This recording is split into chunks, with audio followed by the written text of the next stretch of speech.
ओडिशा के बालासोर में शुक्रवार की शाम को भीषण ट्रेन हादसा हुआ, जहां बहनागा स्टेशन के पास कोरोमंडल एक्सप्रेस और मालगाड़ी आपस में टकरा गई। हादसे में अब तक की मौतें 237 लोगों की हो चुकी है, जबकि सैकड़ों लोग बुरी तरह से घायल हैं। लेकिन देश का यह पहला रेल हादसा नहीं है। भारत में इससे पहले भी कई भीषण रेल हादसे हो चुके हैं। आज हम बात करेंगे 42 साल पहले हुए रेल हादसे की, यानी कि बिहार रेल हादसे की, जिसे देश का सबसे बड़ा रेल हादसा माना जाता है।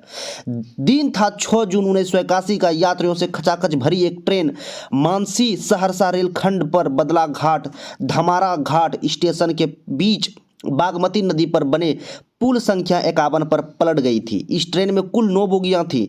ट्रेन की 9 बोगियां उफनती बागमती में जा गिरी थी। यह ट्रेन मानसी से सहरसा को जा रही थी। इस हादसे में 800 लोगों की मौत हो गई थी। जानकारी के मुताबिक 6 जून 1981 को मानसी तक ट्रेन सही सलामत बढ़ रही थी। शाम 3 बजे ट्रेन बदला घाट पहुंची। थोड़ी देर रुकने के बाद ट्रेन धीरे धीरे धमारा घाट की ओर चली। ट्रेन ने कुछ ही दूरी तय की थी कि मौसम खराब हो गया। तेज आंधी के बाद बारिश होने लगी। तब तक ट्रेन रेल के पुल संख्या 51 के पास पहुंच गई।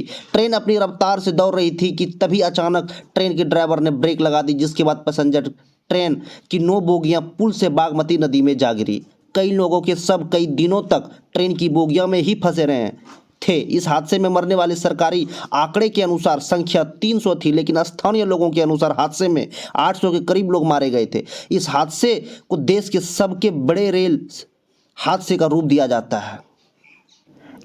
इतना ही नहीं, मैं आप लोगों को एक बात और बता दूं कि प्रधानमंत्री नरेंद्र मोदी घटना स्थल पर पहुंच चुके हैं, यानी कि वो बालासोर की जगह पर पहुंच चुके हैं और वो घटना स्थल का जायजा ले रहे हैं। इतना ही नहीं, कटक अस्पताल में जितने भी घायल लोग हैं उनसे प्रधानमंत्री नरेंद्र मोदी मुलाकात भी करेंगे।